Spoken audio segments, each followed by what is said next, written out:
राज्य में कबीर परमात्मा की बढ़ती महिमा को देख शेख तकी गुस्से से जल भुन जाता है और कबीर जी को मारने की एक नई साजिश रचता है। वह सिकंदर लोधी के पास जाता है और कहता है, महाराज, मैं उस जुलाहे कबीर की एक और परीक्षा लेना चाहता हूँ। सभी मुसलमान उसे तभी अल्लाह मानेंगे जब वह हमारी इस परीक्षा पर खरा उतरेगा। जरूर वो कोई सेवड़ा है, जरूर कोई तंत्र विद्या जानता है।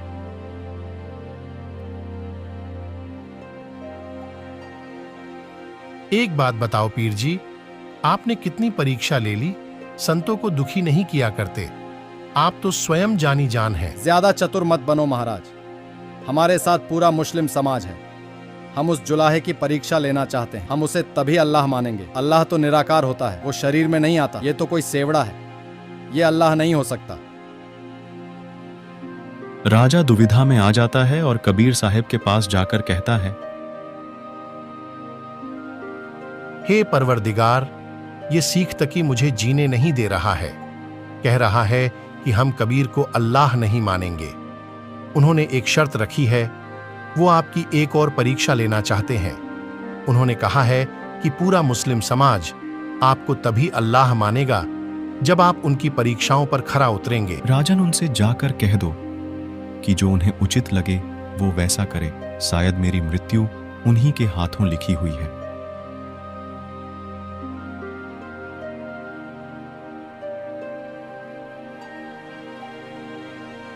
राजा सिकंदर लोधी अपने धार्मिक पीर शेख तकी के पास वापस जाता है। वही दूसरी तरफ शेख तकी ये सोच सोच के परेशान हो रहा था कि कैसे वह कबीर साहब की बढ़ती हुई प्रशंसा को कम करे।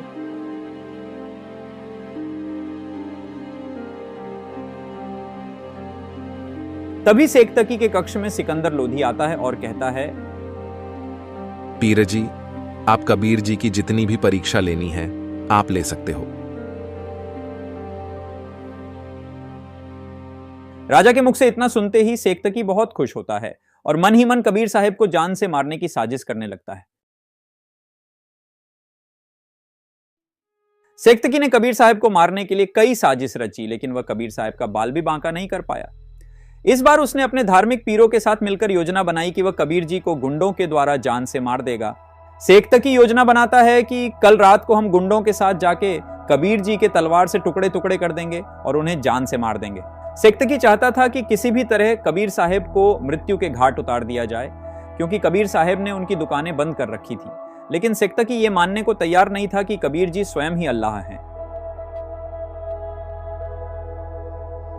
अगली सुबह होते ही शेख तकी ने कुछ गुंडे बुलाए और उनसे कहा, अरे सुनो, आज रात होते ही हम उस कबीर के इस तलवार से टुकड़े टुकड़े कर देंगे। इस बार रात्रि के समय उस जुलाहे की कुटिया में जाकर उसका खत्म कर देंगे। जी पीरा जी, अब की बार आप चिंता मत करो। हमसे आज तक कोई नहीं बच पाया। वो कबीर तो फिर भी एक मामूली इंसान है।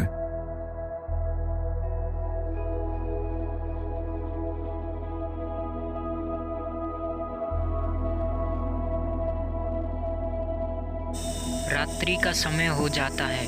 शेख तकी कबीर साहब की कुटिया के पास गुंडों को लेकर पहुंच जाता है और उनसे कहता है कि वो जाकर कबीर साहब को ख़त्म कर दें।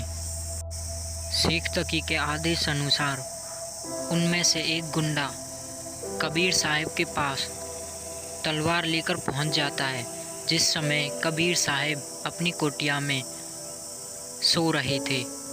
तभी वह गुंडा कबीर साहब पर तलवार से बेतहाशा वार करता है। तलवार कबीर साहब के शरीर से आर पार निकल जा रही थी, फिर भी वह गुंडा सोचता है कि कबीर साहब मर चुके हैं और वहाँ से जाने लगते हैं। वे वहाँ से जाने लगते हैं तो कबीर साहब उनसे कहते हैं, अरे शेख तकी, वापस क्यों चल दिए? कुटिया तक आए हो तो इस जुल्हे के यहाँ दूध भी पीते जाओ। इतना सुनते ही वो सभी डर जाते हैं। वो सोचते हैं कि कोई भूत आ गया है। वे वहाँ से पांव दबाकर भागने लगते हैं। सतयुग में सत सुकृत कहतेरा, त्रेता नाम मुनिंदर मेरा, द्वापर में कलना में कहाया, कलयुग नाम कबीर धराया। परमेश्वर कबीर जी चारों युगों में एक लीला से शरीर शिशु रूप में प्रकट होने की करते हैं। सतयुग में सत्सुकृत नाम से, त्रेता युग में मुनिंद्र ऋषि नाम से, द्वापर युग में करुणामय नाम से और अपने वास्तविक नाम कलयुग में कबीर नाम से प्रकट होते हैं। तथा इसके अलावा भी परमात्मा जब चाहे इस धरातल पर साधु संत जिंदा महात्मा के रूप में प्रकट होकर अपनी अच्छी आत्माओं को मिलते हैं। गोता मारूं स्वर्ग में, जा बैठूं पाताल, गरीब बाल ढूंढत फिरूं, हीरे मानिक लाल। तथा इसी विधान अनुसार परमेश्वर कबीर जी चारों युगों में प्रकट होकर अपनी अच्छी आत्माओं को मिले। उन अच्छी आत्माओं में बहुत से राजा भी हुए जिन्हें परमेश्वर कबीर जी मिले। उन्हें तत्व ज्ञान समझाकर परमेश्वर कबीर जी ने अपनी शरण में लिए। आज हम अपने इस वीडियो में उन्हीं राजाओं की बात करने वाले हैं जो परमेश्वर कबीर जी का ज्ञान समझकर उनके शिष्य बने। सतयुग, जैसा कि हमने आपको प्रारंभ में बताया कि सतयुग में कबीर जी सत्सुकृत नाम से आए थे। उस समय के तत्कालीन राजा जैसे राजा मित्रसेन, रानी चित्ररेखा, राजा राय हरचंद्र को परमात्मा ने अपना वास्तविक ज्ञान समझाकर सद्भक्ति की राह दिखाई थी तथा मोक्ष प्रदान किया। सतयुग में कबीर परमात्मा राजा अम्बरीश को भी मिले और उन्हें सद्भक्ति मंत्र प्रदान किया। राजा अम्बरीश की विस्तृत कथा जानने के लिए संत रामपाल जी महाराज के प्रवचन सत्संग अवश्य सुने।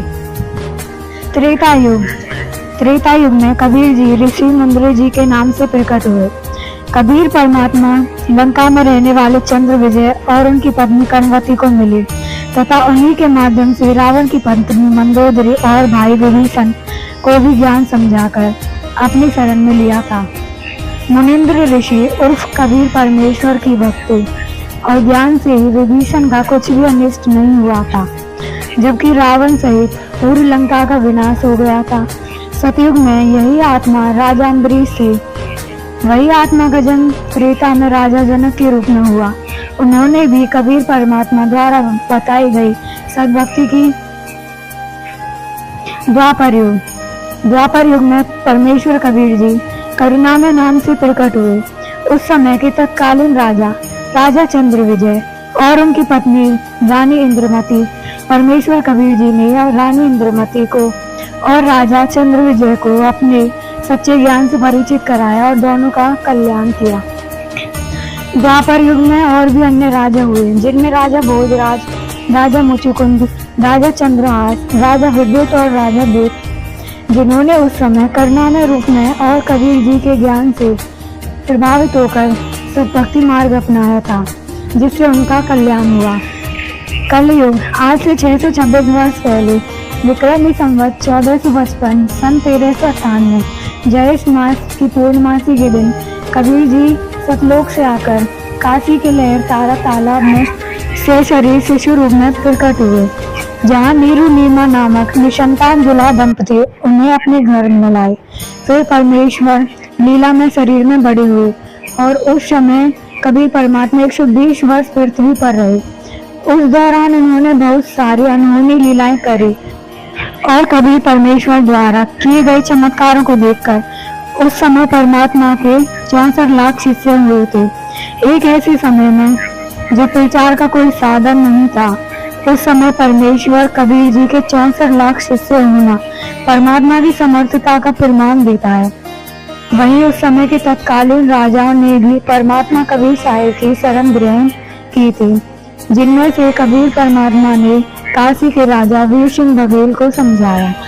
राजा वीर सिंह बघेल परमात्मा के ज्ञान से काफी प्रभावित हुए और परमेश्वर कबीर जी से उपदेश लेकर सद्भक्ति की। दिल्ली के बादशाह सिकंदर लोदी, जो उस समय पूरे भारत के शासक थे, उन्होंने भी कबीर परमात्मा के आध्यात्मिक मार्ग को स्वीकार कर सद्भक्ति की थी। दिल्ली के बादशाह सिकंदर लोदी को भयंकर जलन का रोग था, जिसका कहीं इलाज नहीं मिल रहा था। सिकंदर लोदी को पता चला कि काशी शहर में एक कबीर नाम के महापुरुष रहते हैं, अगर उनकी दया हो जाए तो दुख निवारण अवश्य हो सकता है। और जब सिकंदर लोदी परमात्मा कबीर जी से मिले, तब कबीर परमात्मा को अपना आशीर्वाद भरा हाथ सिकंदर लोदी के सिर पर धरा और उसी समय सिकंदर लोदी का शाब्द जलन का रोग समाप्त हो गया। तब सिकंदर लोदी को यह समझ में आया कि यह कोई आम इंसान नहीं है, बल्कि स्वयं अल्लाह अकबर है। और फिर कबीर परमात्मा द्वारा बताए गए भक्ति मार्ग को अपनाया। अब बात करते हैं बिजली खां पठान की, जो उस समय मगध रियासत के नवाब थे। एक बार मगध में अकाल पड़ा, त्राही त्राही मच गई थी। तब बिजली खां पठान को पता चला कि काशी में कबीर नाम के एक महापुरुष रहते हैं। यदि उनकी दया हो जाए तो उनकी रियासत से अकाल समाप्त हो सकता है। तब बिजली खां पठान काशी जाकर कबीर जी से मगध रियासत की रक्षा करने की प्रार्थना करे। उस प्रार्थना को स्वीकार करते हुए उस समय कबीर परमात्मा ने मगध रियासत की रक्षा करी थी। कबीर परमात्मा के चमत्कार को देखकर बिजली खां पठान ने भी कबीर परमात्मा का ज्ञान स्वीकारा और उनके शिष्य बने। इसके अलावा भी कबीर परमात्मा भी कलयुग में जब चाहे इस पृथ्वी के जीवों के उद्धार के लिए प्रकट होते रहते हैं। उस दौरान भी कबीर परमात्मा इसी तरह अनेक राजाओं को मिले। उन्हीं में से एक है अब्राहिम अदम सुल्तान। इराक के अंदर एक बलख नाम का शहर था, जहाँ के राजा अब्राहिम अदम सुल्तान थे। अब्राहिम अदम सुल्तान ने पिछले जन्म में बताई गई परमात्मा की भक्ति को श्रद्धा से किया था, लेकिन किसी कारणवश वह भवसागर से पार नहीं हो सका। यही वजह थी कि उसे परमात्मा कबीर द्वारा बताए गए आध्यात्मिक मार्ग को समझने में उसे देर नहीं लगी और कबीर परमेश्वर द्वारा बताई गई भक्ति करके मोक्ष प्राप्त किया। जालंधर नगर के राजा भोपाल परमेश्वर कबीर जी से जिंदा महात्मा के रूप में मिले। उन्हें परमेश्वर ने कुछ चमत्कार दिखाए, जिससे राजा बहुत प्रभावित हुआ। जब परमेश्वर ने उसे ज्ञान समझाया और राजा को सहयोग दिखाकर वापस छोड़ा, जिससे राजा भोपाल सहित उसके पूरे परिवार अर्थात उसकी 9 रानियां तथा 50 पुत्रों तथा एक पुत्री ने परमात्मा से नाम लिया तथा मोक्ष करवाया। एक अमर सिंह नाम का सिंगल द्वीप का राजा था। अमरपुरी नाम की नगरी उसकी राजधानी थी। उसे अपनी शरण में लेने के लिए परमात्मा ने राजा के महल के मध्यम में बनी टोड़ी में प्रकट हुए। उस समय परमेश्वर ने अपने शरीर का 16 सूर्य जितना प्रकाश बनाया। राजा को पता चला तो उठकर महल में आया। परमेश्वर के चरण पकड़कर बोला कि क्या आप ब्रह्मा विष्णु महेश में से एक हो या परब्रह्म हो? तब परमात्मा ने कहा कि मैं इनमें से ही ऊपर के स्थान सतलोक से आया हूँ। राजा को विश्वास नहीं हुआ तो परमात्मा अंतर ध्यान हो गई। राजा 5 दिन तक विलाप करता रहा। तब 5वें दिन परमात्मा उसी प्रकाश में शरीर में प्रकट हुए। तब राजा रानी ने ज्ञान समझा और दीक्षा ली। इस तरह उनका कल्याण हुआ। राजस्थान के गिन्नौर अर्थात नागौर शहर के राजपूत राजा पीपा ठाकुर ने भी परमात्मा कबीर जी के आध्यात्मिक ज्ञान से प्रभावित होकर भक्ति को अपनाया तथा कलयुग में परमात्मा वाजिद नाम के मुसलमान राजा को भी मिले और अपने तत्व ज्ञान से परिचित करवाकर सब भक्ति की राह दिखाई थी। और भी अन्य राजा हुए जो कबीर परमात्मा के ज्ञान से प्रभावित हुए हैं, जिन्होंने कबीर परमात्मा द्वारा बताई गई भक्ति राह अपनाई, जिनमें नौशीर खान के बादशाह नौशीर खान और राजा कनक सिंह भी हैं। तो दोस्तों, आज आपको पता लगता होगा कि पूर्ण परमात्मा कबीर साहिब जी कैसे हर युग में अपनी पुण्य आत्माओं को मिलते हैं और अपना तत्व ज्ञान समझाते हैं। परमात्मा कबीर साहिब जी हमारे पिता हैं, जो हर युग में प्रकट होकर हमें भक्ति की राह दिखाते हैं ताकि हम वापस उस सुखदायी लोग सतलोक जा सकें। अतः हमारा आपसे निवेदन है कि वर्तमान में कबीर परमात्मा के अवतार स्वरूप संत रामपाल जी महाराज आए हुए हैं और जो ज्ञान परमेश्वर कबीर जी ने 627 वर्ष पूर्व स्वयं प्रकट होकर दिया करते थे, आज वही ज्ञान संत रामपाल जी महाराज बताते हैं। परमात्मा चाहने वाली आत्माएं इस ज्ञान को स्वीकार करें, समय रहते संत रामपाल जी महाराज को पहचानें और उनके द्वारा बताई गई भक्ति साधना करके अपना मोक्ष करवाएं। परमेश्वर कबीर जी ने कहा है, रात गवाई सोए के दिवस गवाए खाए, हीरा जन्म अनमोल था कौड़ी बदले जाए। कबीर मानव जन्म दुर्लभ है मिले न बारंबार, तरवर से बुत्ता टूट गिरे बहुर में लगता डार।